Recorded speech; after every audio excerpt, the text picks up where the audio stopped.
چه کسی دو برادر شما را به دار آویخت دکتر صاحب؟ اون پاکستانیا کشتن به خاطر از اینکه دکتر نجیب الله خصومت پایان ناپذیر با پاکستان داشت. طالب که میگه ما نکشتیم دلیلشی نیست. حتی ستون پنجم که در درون خود حزب دولت بود با هم راشته بغاوت ها اشتراک میکنه و دکتر نجیب الله را از پا در.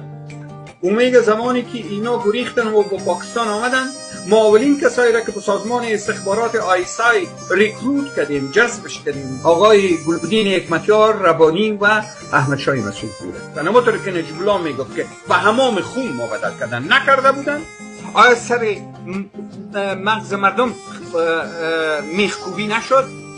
آیا سینه های خانما در دانشکده ساینس کوانتوم کابل به دیوار نصب نشد، بریده نشد؟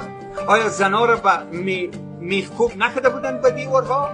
شما چرا او